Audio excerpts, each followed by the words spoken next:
اعوذ باللہ من الشیطان الرجیم بسم اللہ الرحمن الرحیم۔ مکروہات بول ذکر ہو رہے تھے۔ پہلا مکروہ یہ تھا کہ کھڑے ہو کر پیشاب نہ کیا جائے، کھڑے ہو کر پیشاب کرنا مکروہ ہے۔ اسی طرح ہوا میں اڑانا، پانی میں پیشاب کرنا، بالخصوص کھڑے ہوئے پانی، رکے ہوئے پانی میں۔ اور چوتھا مکروہ ہے والحدث فی الشارع، راستے میں، شارع عام میں حدث کرنا مکروہ ہے۔ شارع کسے کہتے ہیں؟ وہو طریق المسلوک، وہ رستہ ہوتا ہے جس پر لوگ چلتے ہیں، یعنی شارع عام، لوگوں کے آنے جانے کا رستہ۔ والمشرع، اور مشرع میں پیشاب کرنا مکروہ ہے۔ مشرع کسے کہتے ہیں؟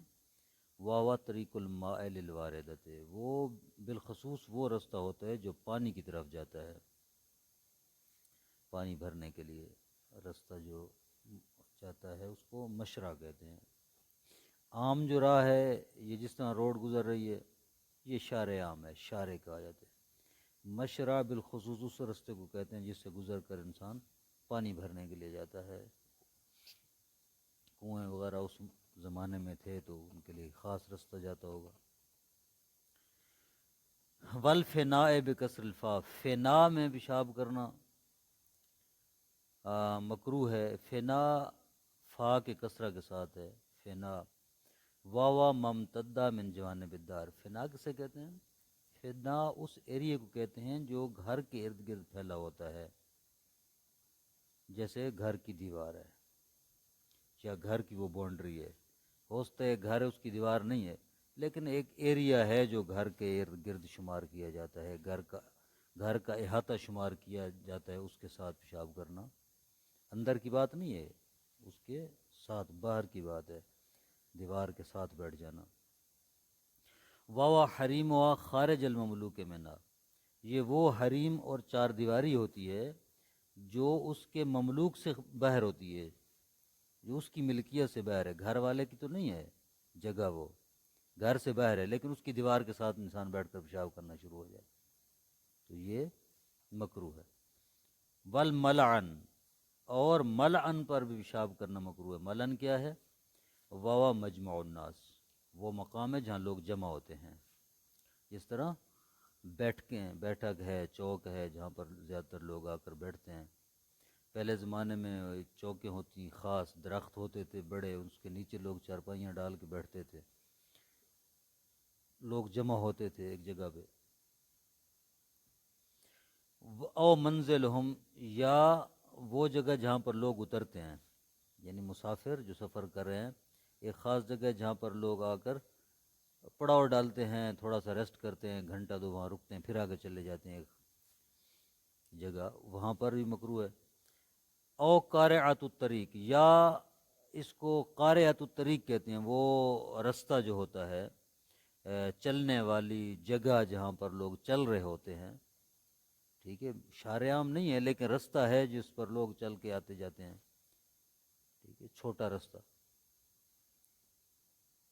او ابواب الدور، یا لوگوں کے گھر، لوگوں کے گھروں کے دروازے، ابواب باب کی جمع دروازے، تو ان سب مقامات پر جو ہے پیشاب کرنا مکروہ ہے۔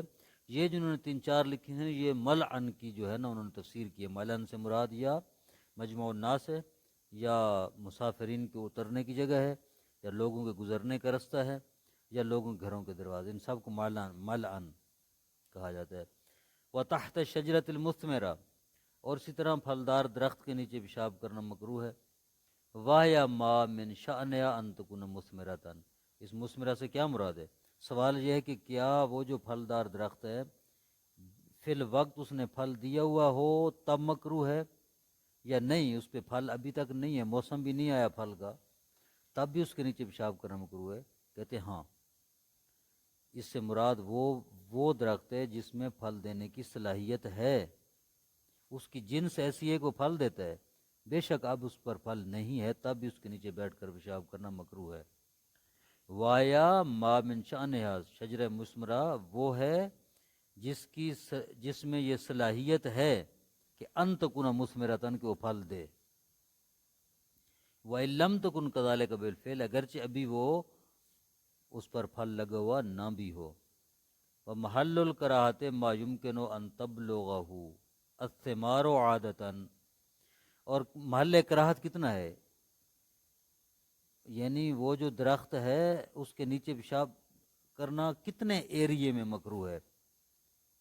درخت بہت بڑا ہے، زیادہ پھیلا ہوا ہے، تو کہاں بھی اس کے مطلب ہے تنے کے ساتھ بیٹھ کر یا جہاں جہاں تک اس کی ٹہنیاں پھیلی ہوئی ہیں وہاں وہاں تک پیشاب کرنا مکروہ ہے۔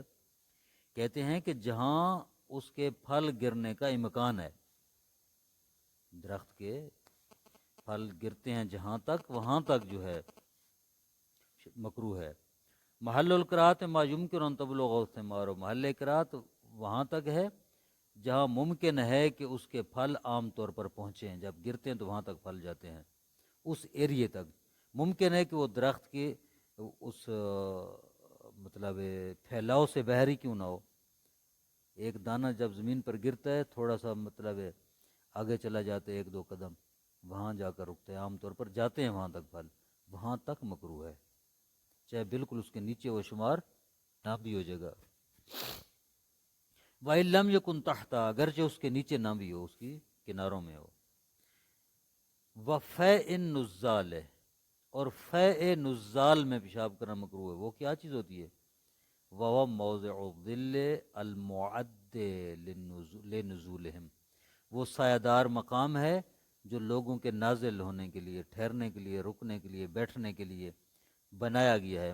مثال کے طور پر راستے میں جاتے ہیں تو انہوں نے مثلاً گورنمنٹ نے ایک چھپر سا بنایا وہ کہ یہاں مسافر آئیں گے، بیٹھیں گے، بس کا انتظار کریں گے مثلاً، یا یہاں مسافر تھوڑی دیر آرام کر لیں گے، ایک سایہ کی جگہ انہوں نے بنائی ہو تو یہ وہاں پر مکروہ ہے۔ یہ تو ایک مثال ہے نا کہ حکومت کی دے رہے ہیں، ویسے عام لوگ ہو سکتا ہے اس طرح کا کوئی اقدام کریں کہ سخت گرمی کے علاقہ ہے، ایک چھپر سا راستے میں بنا دیے کسی نے، ہو سکتا ہے لوگ آئیں مسافر تھکے ہوئے یہاں پر چند لحظے استراحت کریں پھر آگے چلے جائیں، تو ایسی جگہ پر بھی مکروہ ہے۔ وَهُوَ مَوْضِعُ الظِّلِّ الْمُعَدِّ لِنُزُولِهِمْ أَوْ مَا هُوَ أَعَمُّ مِنْهُ، یا اس سے عام ہے، ضروری نہیں کہ وہی خاص طور پر بنایا گیا ہو، بلکہ کل محل الذی یرجعون الیہ، ایسا مقام جہاں پر لوگ مراجعہ کرتے ہیں، آتے ہیں، ٹھیک ہے، یہاں پر لوگ آتے ہیں، وَینزلون بہ، وہاں پر نازل ہوتے ہیں، ٹھہرتے ہیں، من فا یفیو، یہ فا یفیو سے ہے، فا یفیو کا معنی کیا ہے؟ اذا رجع، جب انسان رجوع کرے، فا یفیو جنہیں راجع یرجعو، کسی چیز کی طرف پلٹنا، رجوع کرنا ہے، یہ فا یفی ہوتا ہے، اس سے ہے فے النزال۔ والجحارات بکسر الجیم، جیم کے کسرے کے ساتھ جحارہ، وفتح الحا، ہا کا فتح ہے، والرا، اور را کا بھی فتح ہے، جحارہ۔ المحملتین ہے، یہ دونوں محملہ ہیں، یعنی ہا بھی محملہ ہے، یعنی بغیر نقطے کے، محملہ کہتے ہیں بغیر نقطے، را بھی بغیر نقطے کے ہے، یعنی خا اور زا نہیں پڑھنا، ہا اور را پڑھنا ہے ان کو، جحارہ۔ جمع جوہرن، جوہر کی جمع ہے، بالضم، جیم کے ضمہ کے ساتھ جوہر، فالسکون اس کے بعد ساکن ہے، ہا ساکن ہے، جیم پر ضم ہے، جوہرن۔ واہیا بیوت الحشار، یہ حشرات کے جو گھر ہوتے ہیں، بلیں ہوتی ہیں، حشرات کی جو بلیں ہیں ان میں بھی مکروہ ہے پیشاب کرنا۔ والسواک حالتہ، اور اس حالت میں مسواک کرنا بھی مکروہ ہے۔ رویہ انہو یورث البخرا، روایت میں آیا ہے کہ یہ منہ کی بدبو کا مجھے بنتا ہے، یورثو یعنی یوجبو، مجھے بنتا ہے، بخر بدبو۔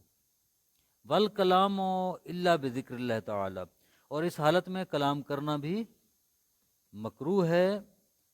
والاکل، ہاں، الا بذکر اللہ تعالی، مگر اللہ تعالیٰ کا ذکر کیا جائے تو مکروہ نہیں ہے، ذکر خدا مکروہ نہیں ہے۔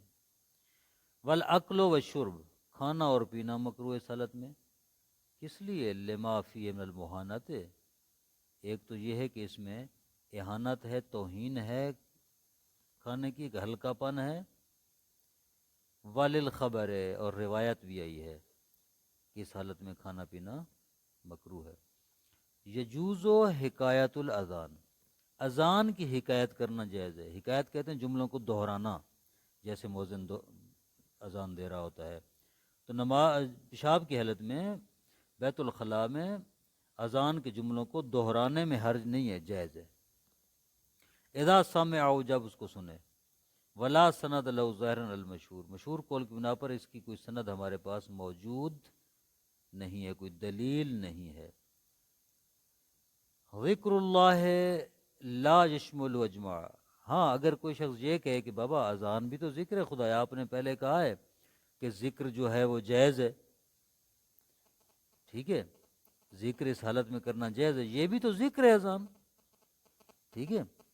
جناب اشارے کہتے ہیں نہیں نہیں، ساری اذان ذکر نہیں ہے، ٹھیک ہے، ذکر اللہ لا یشمل اجماع، ذکر خدا ساری اذان کو شامل نہیں ہے، کیوں؟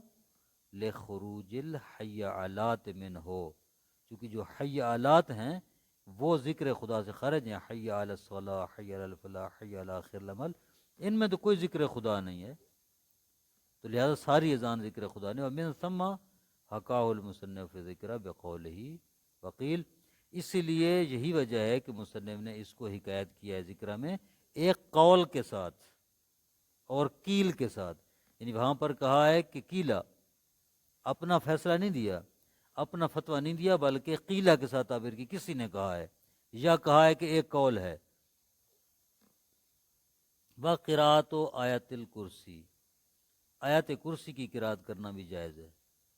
وقضا مطلق حمد اللہ و شکر ہی و ذکر ہی، اس طرح مطلق اللہ تعالیٰ کا حمد، شکر اور اللہ کا ذکر کرنا جائز ہے۔ لأنہ حسن علی کل حال، چونکہ یہ اچھا کام ہے، نیک کام ہے ہر حالت میں۔ وللضرورت، اور ضرورت کی وجہ سے بھی گفتگو کی جا سکتی ہے، اگر ضرورت ہو بولنے کی، ایمرجنسی ہے، ضروری بولنا ہے، جواب دینا ہے کسی کو، انسان بول سکتا ہے، اتنی حد تک جائز ہے۔ قد تکلم لحاجت، جسی طرح کسی ایسی حاجت کے لیے بولنا، یخاف فوتها، جس کے فوت ہو جانے کا خوف ہو کہ وہ اب حاجت پوری نہیں ہوگی، لو اخرہ، اگر وہ مؤخر کر دے، الا ان یفرغ، فارغ ہونے تک، اگر وہ فارغ ہونے تک کلام نہ کرے، چھوڑ دے بات کو، تو اس کی جو حاجت ہے وہ رہ جائے گی، وہ پوری نہیں ہو پائے گی، تو لہٰذا وہ بول سکتے اتنی حاجت، اتنی ضرورت تک۔ وَيُسْتَثْنَى أَيْضًا الصَّلَاةُ عَلَى النَّبِيِّ صلی اللہ علیہ وآلہ وسلم عند سماع ذکرہ، اور اسی طرح مستثنا ہے مکروہات سے، کراہت سے مستثنا ہے، یعنی جائز ہے پاک پیغمبر صلی اللہ علیہ وآلہ وسلم پر درود بھیجنا جب ان کا نام سنے، ان کا ذکر سنے۔ والحمد للہ، حمد للہ تو عند العطاس منہ ومن غیرہ، اسی طرح الحمدللہ کہنا، حمدللہ یعنی الحمدللہ کہنا بھی مستثنا ہے، یعنی جائز ہے، کب؟ جب کسی شخص سے چھینک سنے، کوئی چھینک، عطاس یعنی عطس کہتے ہیں چھینک، چھینک مارنا، کسی سے چھینک سنے، چھینک کی آواز سنے تو بھی کہہ سکتا ہے الحمدللہ۔ ومن غیرہ، اس سے سنے یا کسی اور سے، واہ من، یعنی خود چھینک مارے تو کہ الحمدللہ، یا مثلا من غیر، کسی اور سے سنتا ہے وہ چھینک مار تو یہ الحمدللہ کہہ دیتا ہے، تو کوئی حرج نہیں۔ وہ من الذکر ہے، وہ من الذکر ہے، یہ بھی ذکر ہے۔ وربما قیل باستحباب التسمیت منہ ایضا، اور بسا اوقات یہ بھی کہا جاتا ہے کہ تسمیت مستحب ہے۔ تسمیت کسے کہتے ہیں؟ تسمیت جو عطسہ، چھینک مارنے والے کی دعا ہوتی ہے، یعنی اس رحمک اللہ، رحمک اللہ، اسے کہتے ہیں رحمک اللہ کہنا، یہ بھی ٹھیک ہے۔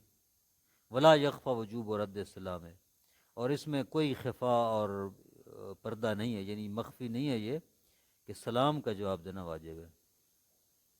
ٹھیک ہے، پیشاب کی حالت میں سلام کا جواب دینا واجب ہے۔ وَإِنْ كَرِهَ السَّلَامُ عَلَيْهِ، اگرچہ پیشاب کرنے والے پر سلام کرنا مکروہ ہے، لیکن اگر کوئی سلام کر دے تو پیشاب کرنے والے کے لیے جواب دینا واجب ہے۔